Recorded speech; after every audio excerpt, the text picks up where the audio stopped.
Well, hello, everybody. My name is Alex Delavan. I'm Division of Engineering Research. So we've got Brian Ryckman from the IEEE. It's been great. You did such a good job in spring. We brought it back one more time. So take it away. Thank Too you. kind. Yeah, thank you. Thank you. I appreciate that. I think I'm unmuted, so everybody online hopefully can hear me as I'm talking. But okay, sounds good. So thank you for having me today. Yeah, this is the second time I've been invited on campus, so first time must have been okay. We'll try to do a little bit better this time, but I appreciate being here. It's always nice to be on campus. I actually live just down the road, so it's not a bad commute for me at all. Where is that? Right by the Hannah Community Center. So here in East Lansing. We were just checking to make sure it was an hour away. No, don't worry. I'll say just down the road. That's code for another school here in Michigan that might exist. Yeah, exactly. Yeah, no, my wife actually works here at MSU, so she is over in Olds Hall and spends her time there. So today we're going to be talking about the agreement. Actually, we have somebody from the library here, so I'm going to introduce her in just a minute and let her say a few words from the library perspective. But one of the main reasons I'm here is basically alerting people to the fact that you have this open access agreement with IEEE between MSU, Michigan State University, and MSU. We'll talk about what that means to publish open access. We'll talk about what the agreement means in terms of, how do you go about doing the funding request for that, which is pretty streamlined. Basically, just put in your email address and everything should automate after that. But we're also going to be talking about just some of the ins and outs of publishing with IEEE. What are some of the best practices? What are some of the journals that you have access to and may choose to publish in? So, but really, this partnership came between the library and IEEE. So I think maybe I'll hand it off over to Colleen at that point and see if she wants to introduce herself. Hi, everyone. My name's Colleen Lyon. I am the new engineering librarian. I started in August, and I just thank you. I just wanted to let you know if you do have any questions about our agreement with IEEE, about any of our other open access agreements, about publishing, research more generally, that's my job. I want to try to make your life easier. Thank you. Awesome. Thanks.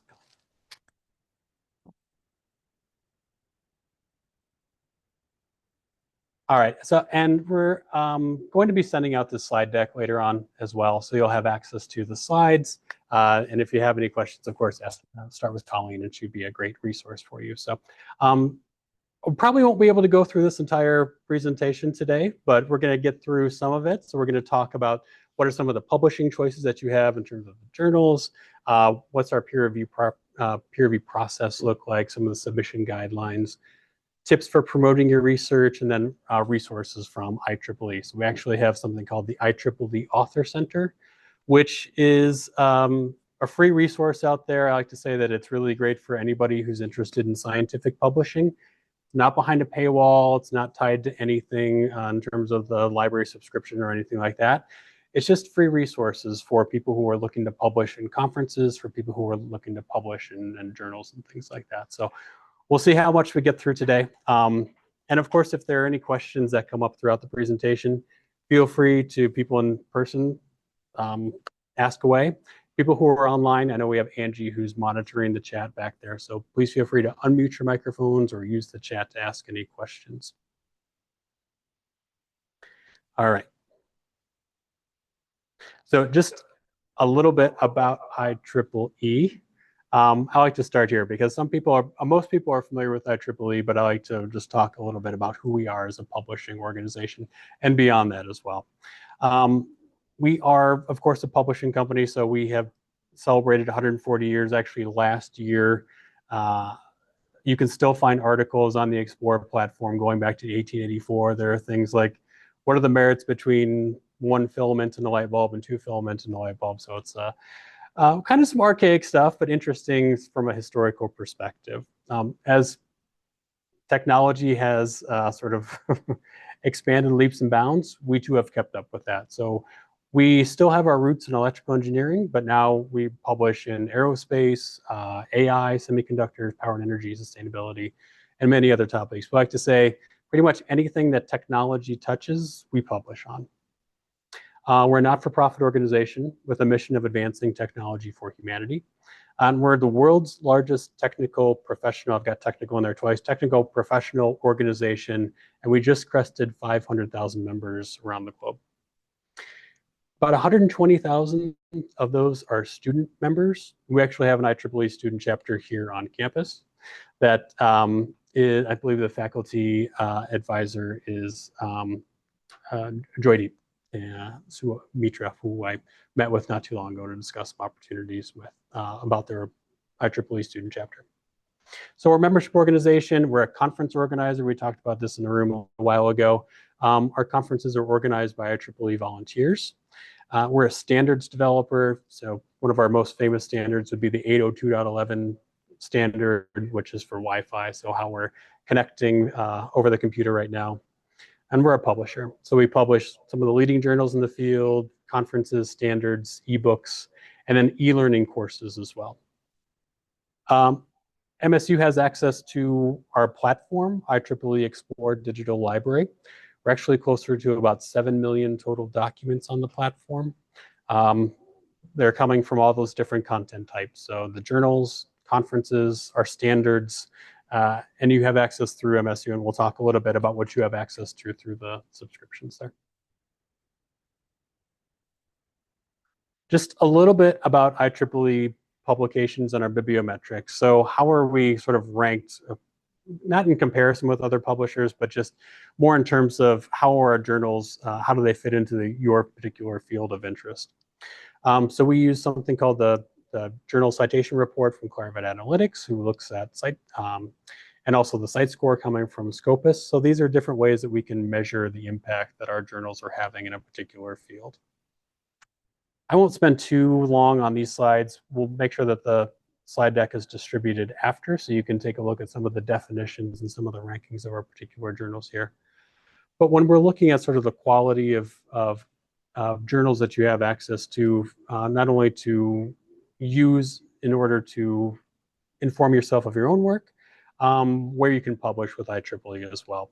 So looking at the impact factor, or the number of citations that are referring back to IEEE publications, this is how we rank in terms of the different subject areas. So 24 out of the top 30 electrical and electronic engineering publication factor, which is not the only measure you want to use when you're choosing your publication.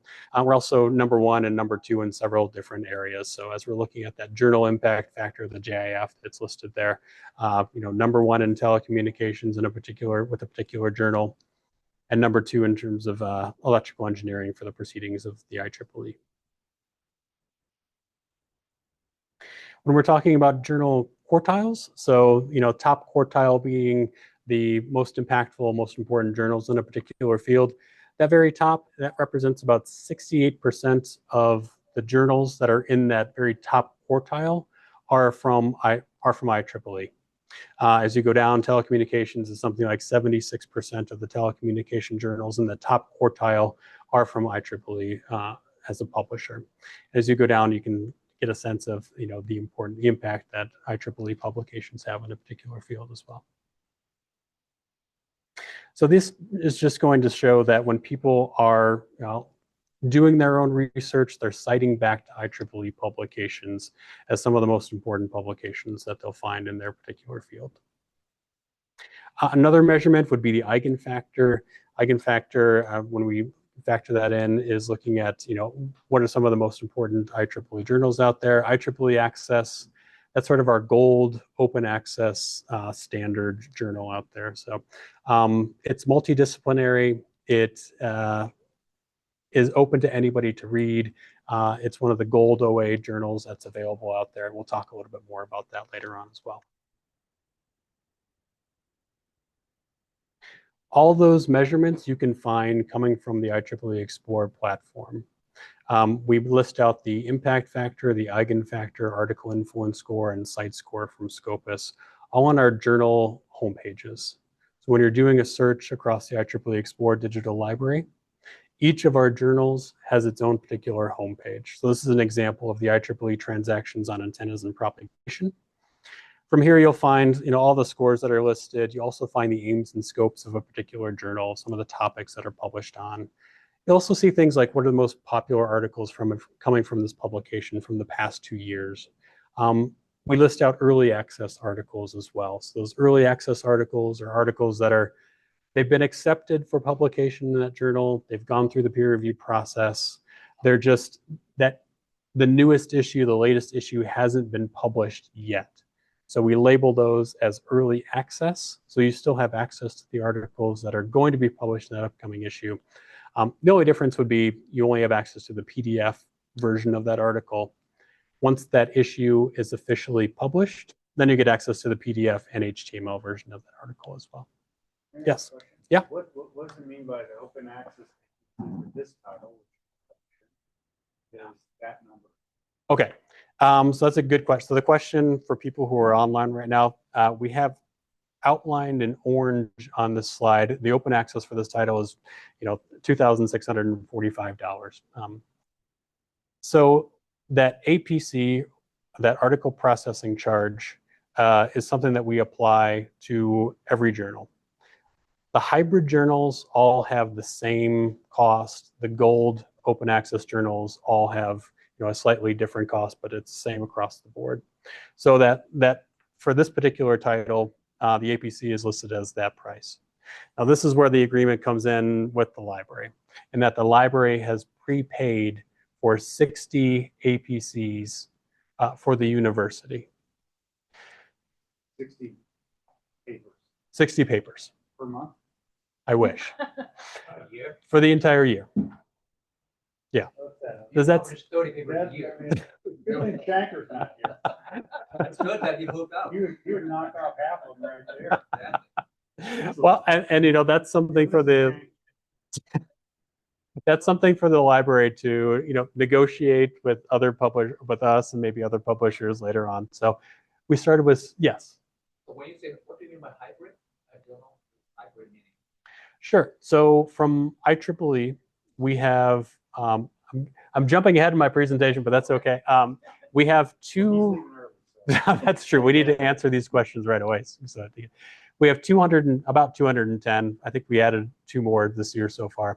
210 journals, transactions, and magazines. 30 plus of those are gold open access journals, meaning you don't have the choice. If you choose to publish in something like, let's say, IEEE Access, then you're making the decision up front that your article is going to be open access. Now, a hybrid is when you have the choice. You can make that decision of, do you want to publish open access, or would you prefer to publish traditionally? Now, with the arrangement that we have with MSU, there's really no reason why you shouldn't publish open access. Just hit 61. Until we hit, well, yeah. I mean,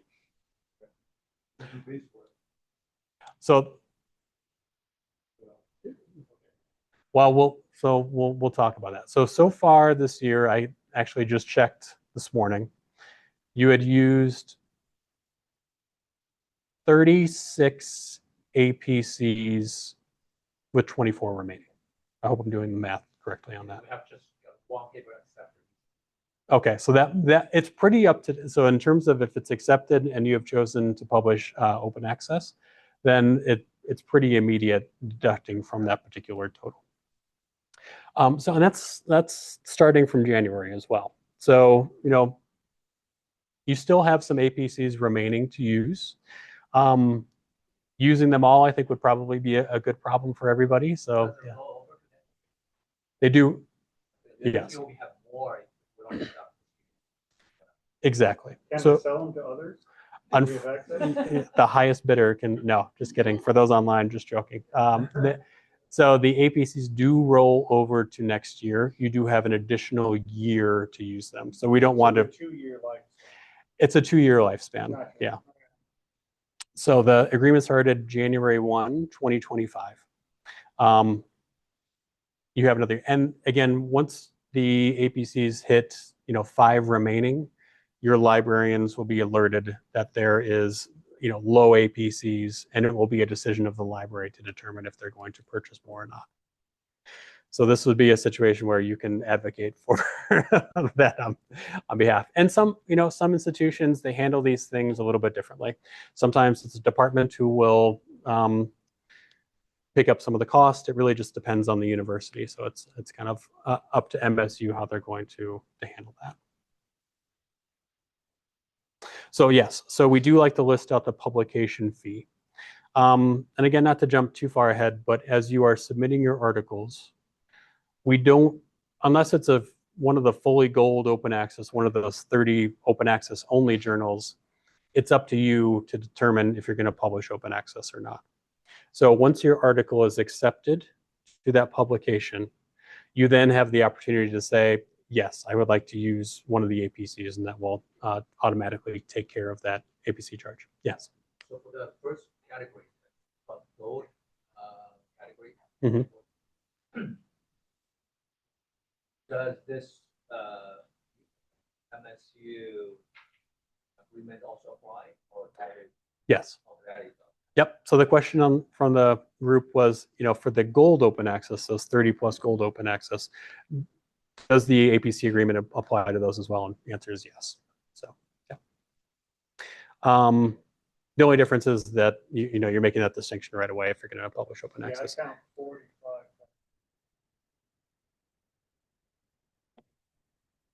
A little more than one per person. Yeah.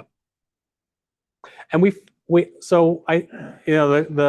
somebody brought up that there are 45 faculty in the department, including joint appointments, and excluding joint appointments. Excuse me, excluding joint appointments. Yeah. I think the library, and from the IEEE perspective, we wanted to be a bit conservative. We didn't want to have 1,000 APCs out there and then for you not to use them all and then for them to disappear over time. So we kind of thought of this as more of like, let's test the waters and see what the adoption is. So does the library have a process to reevaluate that mid-year? Yes. Good.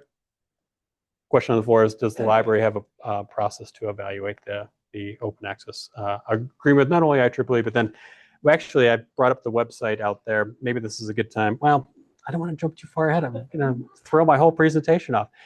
There is a library, from the MSU Library website, there is a page that lists out, well, there's several pages that talk about the open access agreements, but one page in particular that lists out the open access agreements and what they mean. I think from this perspective, one thing to keep in mind is if you are submitting to an IEEE publication, it's important that you're using your msu.edu email address or the msu.egr edu, either one will work. And that is going to make sure that APC is assigned to your paper. If you use your Gmail account, we have no idea that you're an MSU faculty person. We would have no idea how to assign that APC. So that's one of the important things, is just making sure that, if you're a grad student or, you're working with grad students, that when they submit that article, they're using their MSU email address. In simple terms, don't use this APC that the library's already purchased. Publishing that journal right there is going to cost me $26.45. To publish open access. What about to publish the old school? Publish traditionally, there's no cost. Huh. No cost is always good. But you do, and this is where, Colleen has a history of scholarly communications. So she worked at, I'm going to put you on the spot a little bit. She worked at the University of Texas, Austin, I hope I'm saying that correctly, as their scholarly communications librarian. So she is, and I've seen her present at conferences, she is well versed in open accesses and what those agreements mean and what it means to you as an author if you choose to publish traditionally and your author rights to your article, as opposed to publishing open access, which means that you retain the rights to your article as the author. So in some senses, yes, publishing traditionally will cost you nothing. However, it does impact your rights as an author to the copyright for your particular article.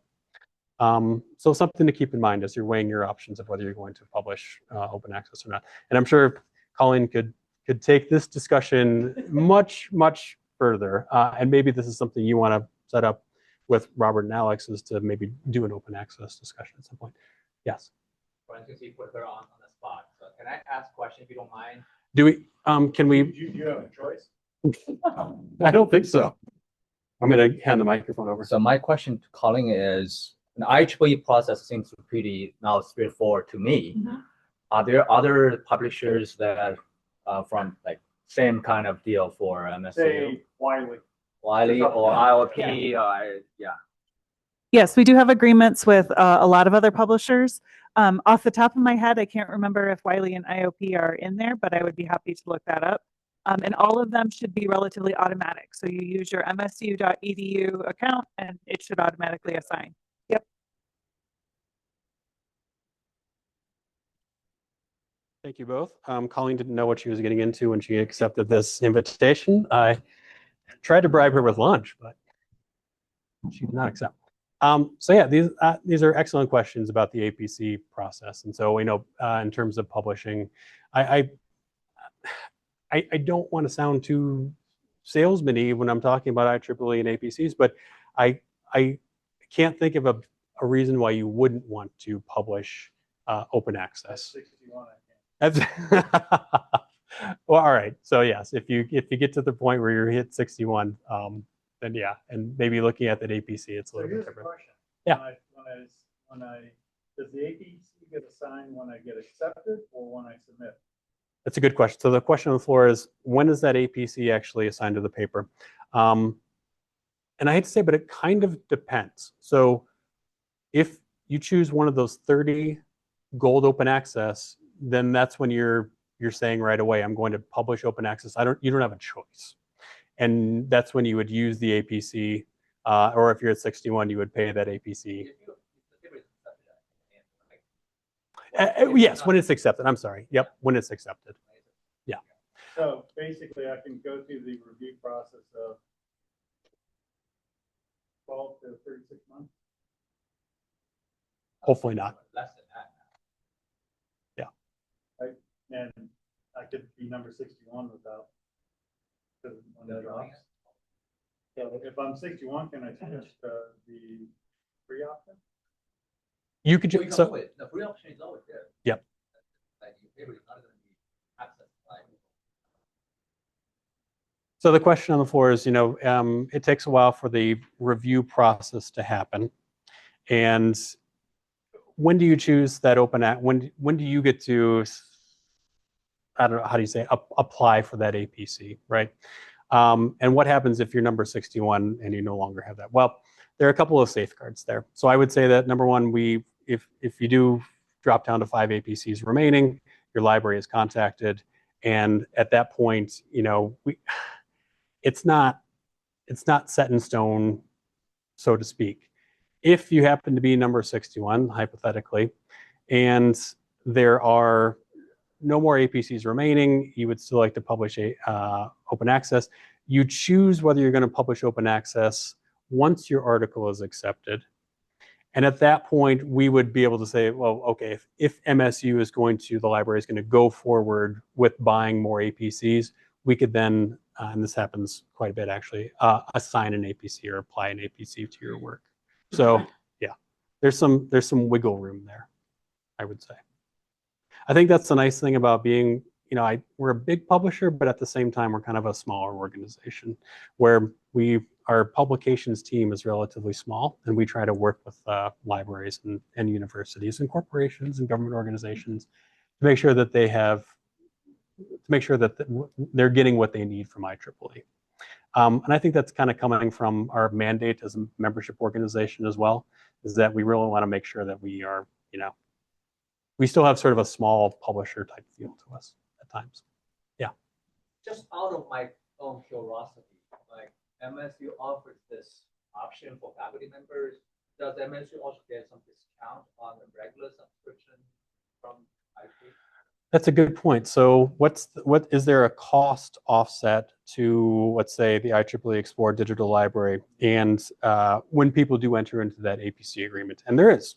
I couldn't tell you exactly what it is off. Okay, because The nice thing about my role is I don't have to deal anything with sales. So, fortunately for you, unfortunately for me, I would say, unfortunately for IEEE, my role is really supporting you as faculty, students, libraries, with understanding what they have access to and how they can take advantage of the APC process. Now, Michigan State, as I mentioned before, has a subscription to the IEEE Explore digital library. We talked about the publications and how important they are in particular fields. So there is a little bit of a discount that comes with that as well. And also from these APCs as well. So it's when your library enters into this agreement, it's not paying that price, it's paying a lower price per APC as well. So it does save the university overall in the long term on some costs. Yeah, the practical matter for the faculty, it doesn't matter if the library needs to backtrack. And that, yep. It happens. So Yeah. my point is, it doesn't matter until that point. You Yeah. start paying real attention. Some of these comments, I don't know if I want to make over line, so no, or repeat them. No, so the point was, would the library ever back charge, if they do reach the point where they've used all the faculty have used all the APCs, and so far the answer is no. So let's keep optimistic and say that won't happen, but you never know. I won't speak in absolutes here. Yeah. Yeah.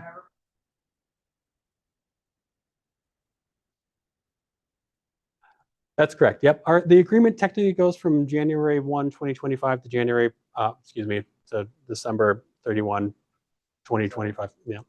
2025.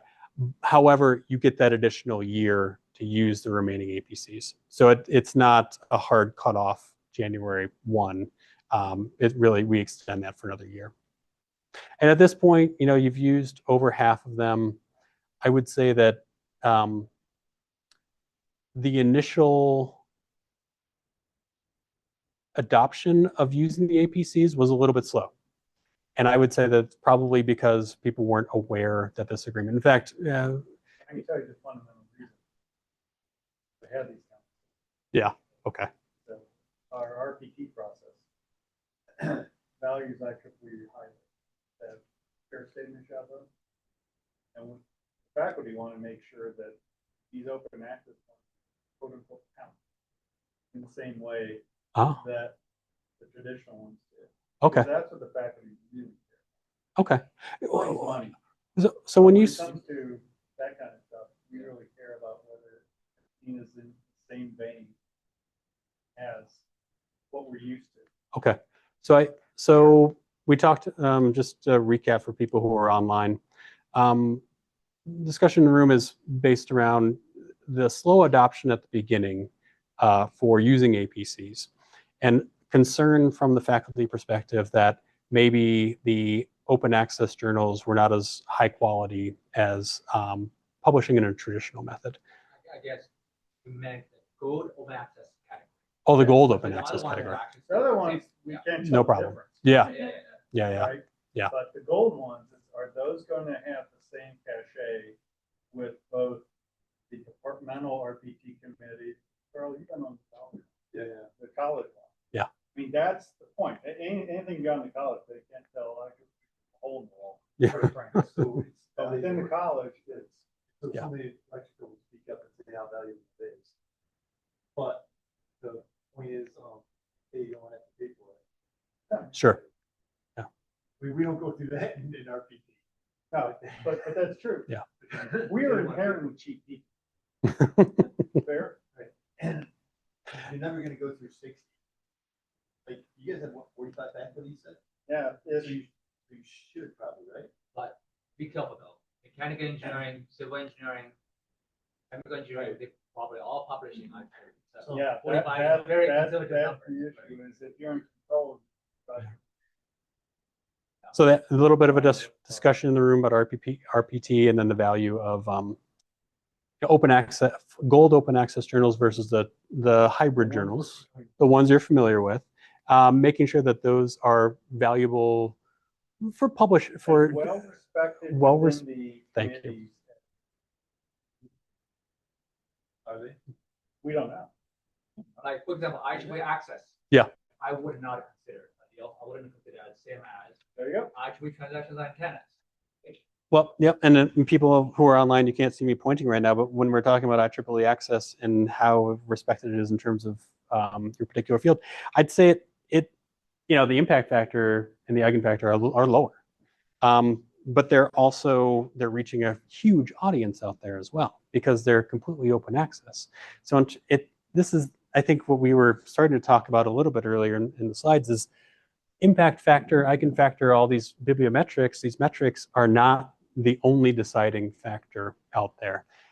There are other things of how important in your particular, subdomain of electrical engineering or computer science or whatever it is, that a particular publication is. So the metrics might not be as high, but no. So there are other factors in here. Yeah. Okay, I'm sorry to jump in on your No. presentation, but we want to make it so that it's as useful as possible. Sure. There's another thing our faculty hopefully aspire to at some point, and that's I'm gonna actually turn this mic on so you have access. Yeah, thank you. So another thing that many of our faculty, and from my perspective, I hope all of them in that department at least, aspire to is becoming IEEE fellows. And those nominations typically come through the societies. And so having served as chair of that particular society's fellow committee and serving on the institute-wide fellow committee, again, I wanted to quote unquote count within the society. So absolutely, by publishing that journal you got up there, it counts. There's no question about it in the society committee. Would IEEE access count? I don't know yet. So these are the kind of things when you start something new, take time to roll out because we don't know. And I know the process and I know what it takes to get to that point. And you tend to, at that stage in your career, not take a lot of chances. And so it's not just the number of faculty, it's the distribution and experience. Because two of us in the room can take chances, right? Whereas maybe someone newer doesn't want to do that. Over. That's a good point. Yeah. No, it's an excellent point. And I would say that, from Don't an invite me next time. Yeah, you've got a black check next to your name coming from this publication or coming from this presentation. So yeah, I think that's one of the not struggles, but I think that's one of the IEEE challenges too, is that we want to make sure that we are providing those 30 fully gold open access journals are providing high quality opportunities for people to publish to. We want all of our journals to have, the highest impact factor that they can, which is why when societies propose new avenues for research and new publications, they're not always accepted from IEEE because we don't want to dilute the IEEE name or the resource that people are using to find information as well. So it's not always just about providing faculty avenues to publish, but it's also as researchers are out there looking for information to support their own research, we want to make sure that we're providing that experience as well. So it's kind of two ways that we want to make sure that we maintain quality control over our publications. So, and to your point, open access, the 30 plus fully gold open access may not be the appropriate place for you to publish. But the nice thing is with that hybrid model, you can still choose to publish open access and be in a journal that has a higher impact factor. So yeah, good points. I'm going to probably defer to Colleen to say she can host an open access workshop at some point and talk about the ins and outs of those. You could choose, but there is really no choice. Like there is no harm at all. Choose the open access when somebody else is paying the Exactly. Well, and especially if I choose to publish in the journal on the screen right now, as opposed to the only open. Because then I'm not taking risks that it's going to quote unquote count. Yeah. So the smart move is to do this open access so you get 61 and then put it over. Well, and then we can figure out if we need one. Right. Yeah. Okay. And that, and so the discussion that was going on in the room is there's no downside to publishing, let's say in the journal that's on the screen right now, and choosing open access. It's the best of all worlds, I would say, until you hit 61. And then, but that, to Colleen's point, there will be a reevaluation of everything. And again, it's not, you hit 60 and then 61 has to pay. There's some wiggle room there. So we want to make sure that we're working with you to assign APCs when appropriate. Yeah. I think my presentation's over. I think we've, no, I appreciate it. I appreciate it.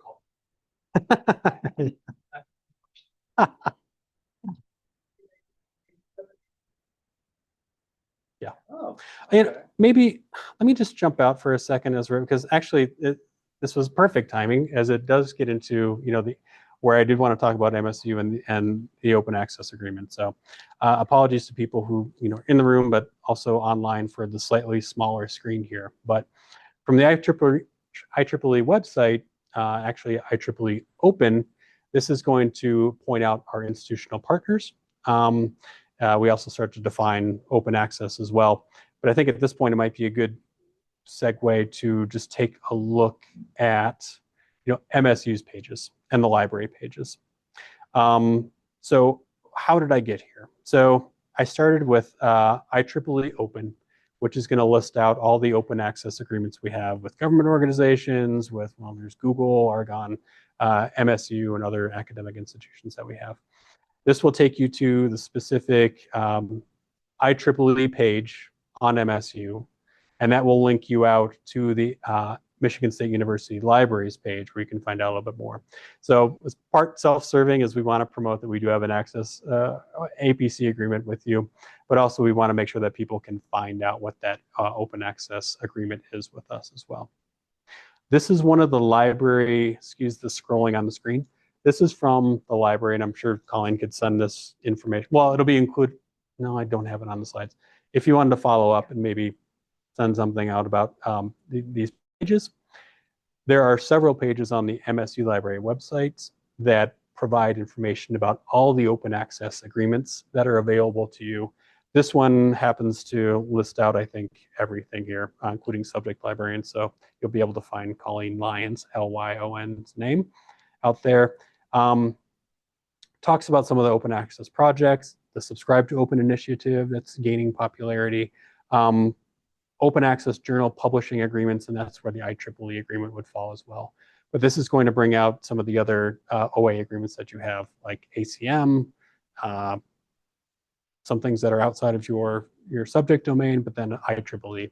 And so this is a way that you can find out more about that agreement, but also learn more about the process. It doesn't have that running counter of how many APCs are left, I'm sorry to say, but from today's discussion, got about 20 some left. I'm sure 4 or 5 have been used just since I've been sitting here talking with you. So. Yep. I have a fundamental question. Sure. Do you want the I'll microphone? throw you off again. That's okay. I think I appreciate being put on the spot. So. Yeah, and it may be more for the library, but a couple of years ago, and I just looked it up, it's starting to be rolled out as implementation. The federal government required open access to all work they supported. So how can IEEE have a paywall? I mean, how can not open access be legal? Is I guess the way I'm trying to put it, because if that's a requirement of our funding, most of our funding comes federal. Covers that cost of the whole thing. That's, of course, somebody needs to make profit too, right? What I think, from the publisher perspective, offering you an avenue to publish open access is the thing that we can do to support you. Now, there are new initiatives too that are out there that I know, sorry, it's not the greatest answer in the world. There are other avenues, and I'm trying to think of the where sometimes people can publish, and this is where we're getting into Colleen's territory, people can publish their accepted manuscript, and that will count toward fulfilling that need to publish or make your research available to the public, not behind a paywall. So the difference would be, when you're choosing an agreement. So it's the search engine you're paying for when you have a IEEE subscription. Yeah. Not the actual papers. Okay. Yeah. Fair enough. So I hope that makes sense. And there are other avenues. Paying for our search engine. Oh, yeah. That's very useful. There are other avenues, other mechanisms that people can take to make sure that their article is available. Again, I'm kind of treading on Colleen's territory here because she's much more well versed in this area. Technically speaking, what you just told me is if I choose to publish hybrid, Mhm. I have to know, I also have to put it on my website or something, be compliant with the law. If you What? haven't chosen the OA If I option, do the hybrid, I Yeah. do it as old school. then you would need to also We have to put let it people on the know that. manuscript. Okay. Yes. One No, question before I- Yes. Hey, you finish here. So I'm incoming editor-in-chief for one of IEEE journals. My question is, do you know how many of these journals currently have double-blind review process, and or what roughly, like percentage-wise, and do you know what are the sort of pros and cons of either option? Yeah, great question. I'm actually going to have to follow up. Maybe I'll follow up with Colleen, and we'll figure out a way to answer that question percentage-wise. I believe that all of our journals offer a double anonymous review process. I don't think it's. You don't think so? You don't strip the author's names off. Yeah. You don't strip the author's names off. It's not wrong. But yeah, that's what I mean. So it should be anonymous on our No, end. the reviewers are anonymous, Right. but if you take out Szabo's name, I know it's his paper. I don't like him, so I wouldn't say no. Right? Yeah. I That's don't. what you mean. Strip off the author. Exactly, The when you submit, identifying- you cannot put Right. your author's name, so that the reviewers can see your name. Of course, the editor probably can see. Oh, of course. The inside the system. Yeah. but- Yeah. So I don't know the percentage that Okay. would double anonymous there. Because Where the reviewers anonymous and the authors are also anonymous. I'd have to ask our publications team about that as well. I think that we're striving to have that double blind, double anonymous system You just where. figure out who got cited the most in paper. Well, yeah, that's the other issue is it's this pretty small scientific community. Some of the work in this was. That's a road. But I can follow up with the percentage there. I don't know that off the top of my head. That's a great question. Yeah. Thank you. We can- That's okay. This was more fun stuff to talk about, I would say, than the other things that I had planned today. So I don't mind clarifying things around the OA agreement. And I think that that's really was my number one goal in coming here, was making sure that if you have questions about that agreement, how do we answer them? So Well, I mean, the huge advantage from my perspective is the fact that, assuming I'm in 61 units, is that I don't have to separately publish a preprint to be compliant. Right. Going through this open access process for whichever journal I'm using means I'm compliant with the requirements without having to do extra. Yeah. Hey, I always like to avoid it. that's nice. Yeah, the statement, in case people didn't hear online, was having this option to publish open access through the hybrid journals allows people to be compliant without having to publish in a preprint server, thereby saving people some work, not having to upload things And twice. making So, sure your pre-publication you put up there is consistent with the Final. what's the word? There's a not accept. accessibility requirement. Oh yeah, okay, Because now there's accessibility requirements for anything put on the web. that's true. That's a good, You don't just stick a PDF up or a scan of a yeah. document and say you're done. So there, just to summarize, there are some additional, let's say, there's some bonuses for choosing the APC and making your work available on Explore. It saves you time. It makes sure the work is accessible in all senses of that word, right? So yeah, good points. Thank you. I probably owe you lunch after all this, or a beer or something. You're not So. I want to be cognizant of people's time out there today. So I want to, we do have a little bit left in this presentation, but I think this has been very helpful. People online who have maybe not had the chance to ask questions. I don't know if there are questions out there from people. Okay. But if they have anything that they want to say, happy to hear from them too. Some of these. So yeah, one question? Yeah. One thing you mentioned is that Okay. I still own paper as the author.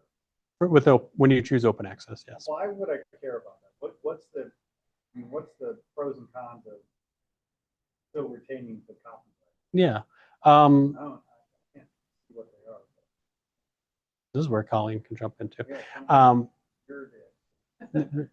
So I would say that you're able to post your work wherever you want. So it doesn't necessarily have to only live But I do a pre-publication. I'm posting that.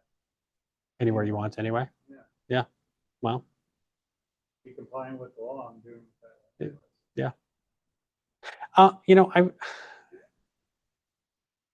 I think just from a perspective, some people want to own their work to be able to post it places and be able to put it up in different sites. Okay, the only advantage I can see right off the top of my head is if I'm writing a book, I want to take a figure from paper and put it in my book. I don't have to go through the approval process. That's true. That's true. I would say that. Yeah. Do you want to chime in here? Oh, bless you. Bless you. Library, why? Uh-huh. I've yet to get an answer of, no kidding, why I would want to do this. So It's different. I would say some of the main reasons are to be able to reuse your content however you want without needing to ask for permission, with the caveat that publishers are very rarely going to go after authors. So if you reuse your own content and you weren't supposed to, they're not going to go after you. So No money there. honestly, the benefits are really to people outside of you. So the benefits are to libraries and to outside researchers who don't need to worry about being able to access the content, don't need to ask for permission in order to share the content. There have been some cases where, signing away your copyright does make it so that you can't reuse the content. And publishers have actually said, no, you can't do that, or you need to pay us, but it's pretty rare. So I would say a lot of the benefits are really to people outside of yourself. They can always recreate that figure a slightly different way than. Yeah, well, and then there's fair use too. So, that exists, and even with fully copyrighted content. So this becomes important if at some point the university ever asserts ownership of that kind of stuff, right? Yeah, I mean, if the university did that, which would be unlikely, but yes, historically unlikely, but we are in weird times. Yeah. You're in a weird time. Yeah. Okay. I like your comment about, it's may not be as important to you, but to others who are looking to use your work, it becomes important. So.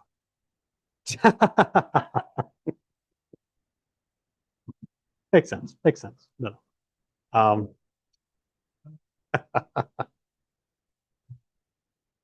Yeah.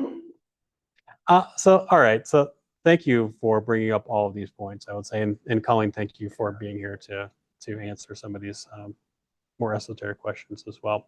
So I appreciate all of your perspectives on this. I would say, well, here are some of the reasons for publishing open access. So I did have a slide in here as well. And we'll make sure that, again, we're not going to run out of time here to be able to share everything. So the slide deck does walk through some glossary of terms for open access. So as we're talking about things like preprint servers and Green OA and Diamond OA and all these open access choices that you have, we do define those here for you. From the IEEE perspective, you get two. You get Gold OA, or you get a hybrid model where you choose open access as well. What's that last line up there?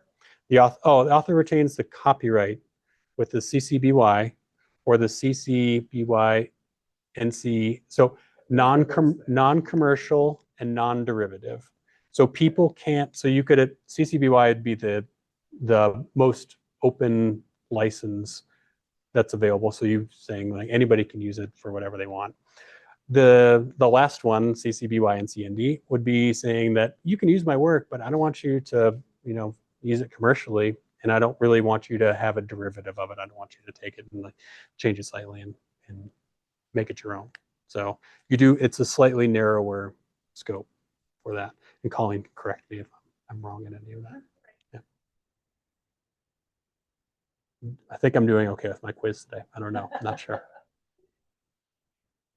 And then some of these, so some of these slides, so this will define that a little bit further. And then in terms of publishing choices. So I do want to talk a little bit about some of the tools that you have access to. So even if we don't go down some of the other paths that we had talked about, or, I listed out today, I still feel like this has been a great conversation. I appreciate all the points people have brought up. It's going to help me as I do these presentations later on. IEEE tools. So how can IEEE help you publish? Well, number one, we've got this great agreement with the library, and you have experts on the library staff who can help you navigate to. So as you're working on your PhD, if you're, literature searching and things like that, and other research avenues, work with the library to make your life.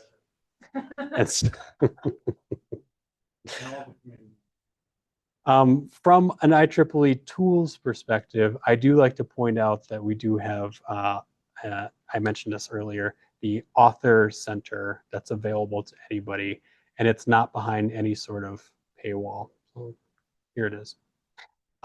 This is listed out from all of our journal homepages. So if you're looking at the journal homepage like we looked at before, the transactions on attendance propagation, thank you, I had the propagation part. There's an author center link that's going to take you out to this IEEE Author Center. It's looking at things from the IEEE sort of lens, but it's really great for just any sort of scientific publishing in general. From a specific, specifically to IEEE, there's that publication recommender here that's available. So if we navigate over to the journal authors section of this, and we're talking about how do we publish with IEEE in a journal, this has some of the best practices listed here. I also, at the end of my PowerPoint presentation, which you all get, make some recommendations coming from our IEEE editors. So I don't know if you had a chance to weigh in on this, but it's going to make some recommendations on specific sections of your paper. As you're writing the introduction, as you're writing the abstract, as you're writing your methodology, we've compiled some of these best practices from our editors, and so they will all be contained in the PowerPoint presentation, and we'll distribute that to you. In terms of finding the right publication, so sounds like most people kind of have the publications in mind that they want to publish in, right? Based on experience, based on impact factor. But there may be situations where you're unsure of, where your avenue of research might best fit. So what publication would be best for you? We have the IEEE Publication Recommender here, which is basically allowing you to put in keywords. Could be the title, could be the abstract, however much information that you have related to your topic. And this is going to make a recommendation to you. Now, this defaults, because I'm in the journal avenue or section of this IEEE Author Center, it only defaults to periodicals, but we can change that. So we can say which conferences are best for me, which periodicals are best for me as well. So just based on whatever keywords I put in, this is going to make some recommendations based on keywords, not necessarily impact factor, not necessarily anything else, but just like the subject matter that's related to these particular journals or conference as well. So in this sense, if I wanted to, do a search for this, it's going to make some recommendations for me. So we'll say this IEEE transactions on robotics. This too will bring up a page where I can find out more information about this publication, the impact, all those bibliometrics that I mentioned earlier, how many issues a year, which can be important. It also lists out the submission to publication and explore. So if you're worried about, how long the review process takes, this can be an indicator of how long that process, how long can you expect it to be. If there's open access available, all the IEEE journals have open access available. We do have some partner publishers out there where open access isn't an option, but I mean, it's like 1 or 2 out of the 210 journals that we have access to. It lists out the society. So who is sort of sponsoring this particular publication? In this case, it's the IEEE Robotics and Automation Society. IEEE, we have 39 different societies out there. Each of them publish their own journals, transactions, and magazines. They also sponsor their own conferences as well. So you may, if you belong to a society, you're familiar with those journals and publications, but this can be helpful in terms of where might you explore, no pun intended with the database, publishing your work as well. This aims and scope is going to be, and the subject headings, it's going to be one of the most important things that you can, in terms of deciding where you want to publish, because this will basically lay out, is your publication appropriate for this, this journal? And if you ever have any questions, the editor-in-chief is always listed on each of our IEEE publications, not only in the publication recommender, but also on the IEEE Explorer platform, where we list out that editor-in-chief, and we have the email address for that person. So please feel free to reach out to them directly. Keeping in mind that they are volunteers, and so it might take them a little bit of time to get back with you, but they're more than happy to make a recommendation of if your article seems to be an appropriate fit for that publication. So this IEEE, what else do we have here with the Author Center? I won't spend too much time here, but I think one of the important things is it does have IEEE article templates that are available. And so submitting to an IEEE publication, we do like that you have your article formatted within IEEE template. So this is where you can find that IEEE template to be able to make sure you don't have to go back later on and convert all of your work into the IEEE template. You can find that here. And then all sorts of other helpful information that you'll find from the IEEE Author Center. There's a new author checklist. Make sure that as you're submitting everything, you can check off the boxes, make sure your graphics are the right resolution, right size, appropriate for the journal, the page length, things like that. So this kind of, the Author Center is very helpful in terms of when you're getting ready to submit your work, what are some of the things that you want to consider? There are videos on there as well, sort of tutorials on things that you can consider. And it does make recommendations for conferences. So if you are interested in presenting at a conference, it does make a recommendation for those conferences as well. Can you go to the Explorer page? Sure. I didn't know. Okay, yeah. There Just you go. a question from the audience. Slide down. Yeah. This slide. Keep sliding. Slide. Oh, shoot. It did. Slide. There. Ah. Look at that. Isn't that cool? Shows you what MSU subscribed to. You can just click it there. Yeah. Including the IEEE Wiley ebooks. Yes. So this was a recommendation from an audience to go to the actual IEEE Explorer Digital Library and point out what do we actually have access to through MSU available from IEEE. And so this spells out everything at the bottom of this IEEE Explorer Digital Library screen that you have access to IEL, which is the transactions and magazines and journals and conferences and partner content, like VDE Verlag conferences, which is a European conference provider, Bell Labs Technical Journal, and then additional content here. So MIT Press ebooks, IEEE Wiley ebooks, the Journal Archive, conference proceeding. These last two probably mean less to all of you than they do for the librarians in the room, but additional content. And there's no listing of the, oh, I take that back. Oh, it's very top. So the open access agreement is listed here as well. So if you have questions about learning more about the open access agreement, we do list it out from your instance. Now, the important thing here is for the people online, people in the room, that we're seeing that access is provided by Michigan State University. So you're authenticated into the university's subscription somehow. So if you're at home, make sure you're going through the library. That'll ask you to authenticate into the platform. And then that will bring up everything that you have access to through MSU.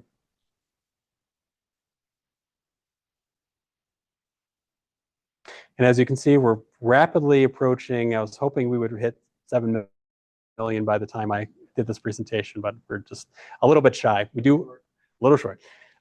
We do update daily the information that you'll find. So if you did a search yesterday, come back today, tomorrow, do your search again.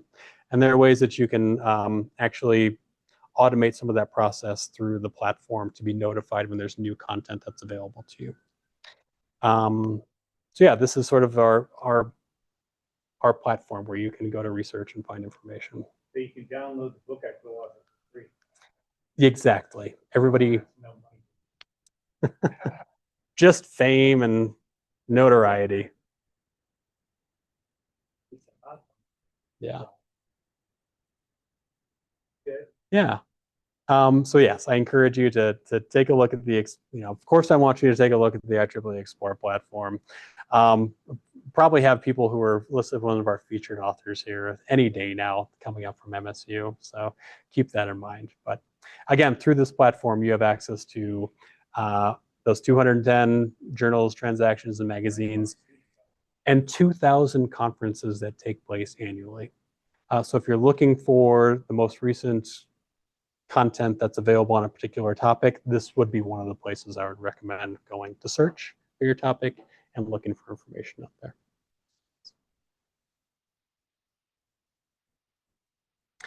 Okay, the rest of this presentation, I don't want to spend too much time. I do have a little bit of a snapshot about IEEE's publishing with IEEE. So you have published, as of yesterday, 9,500 items. So you'll find all of those articles. In what period of time? So that is from, I'll tell you, Beginning of time till now? the oldest article from MSU was 1956. Okay. We were then known as the Institute for Radio Engineers. Transactions and tenant propagation. Yes, sir. That name just keeps popping up over and over again. I must be onto something. The most recent was published on Halloween of this year, and it was published open access. So huzzah to people who published that. Interesting. What Javo brought up, the faculty member on their primary appointment is not in. Is it the FRIB? No. No. It's in mechanical. Mechanical? Okay. Yeah. So yes, not to put too much competition out there for APCs, but you do have, yeah, exactly. But we do, as we are so broad in technology and where we do have a lot of people publishing from, some from mechanical, but a lot of computer science folks as well. And the FRIB, you'll find people who are publishing from there and all sorts of other disciplines. The other slide, so where are you publishing? This just, it is not an exhaustive list of where people are publishing from MSU. These are the top 5 publications. And there again, that theme of IEEE transactions on antennas and propagation is coming in at number 1. So 145 articles, could be more people than that, but articles that have been published with IEEE in this particular publication. And then that does segue into the IEEE Explore platform. So we've gone a little bit out of order today, and I have not covered everything that I intended. However, I feel like we covered probably the more interesting points of why I wanted to be here. And I think we can save some of the drier sections just to let you review with the PowerPoint presentation. And again, happy to answer any questions. Colleen is happy to answer any questions. You also have your friends from the DER here who are also, so lots of ways that you can ask and get answers to all of your research related questions coming from IEEE, the library, and then DER as well. So I think, unless there are questions online, I think I might wrap up there and just, Robert, I'll send you and Alex the copy of the PDF of that PowerPoint presentation. We did want to just end with one. As you can see, there's a lot more information that is available here for you to read at your leisure, and I encourage you to do so. We did want to just end with a plug for the upcoming session from DER as well. So I don't know if Alex or Robert, you want to talk about this, or maybe we'll just flash up the slide. Be on Monday. Yep. So Monday, November 10th from 11:30 to 1 p.m. Again, held in this particular conference room. The Zoom option is available as well. Lunch will be provided. I have no control over that, so we'll see what you get. And hopefully you can see it, but it's PowerShift Unlocking Michigan's Hydrogen Potential, featuring Next Energy Accelerating Innovation. So, yeah. Thank you all thank you so much for the questions. Thank you all for your time today and being here. People online, thank you for attending virtually. I appreciate it. And Alex, Robert, and Angie, thank you so much for hosting me once again. So maybe I'll get invited back at a later point. Once you run out of APCs and we re-up that subscription, then I'll come back and do the same presentation and answer maybe different questions later on as well. So thanks, everybody. I appreciate your time today. So thank you.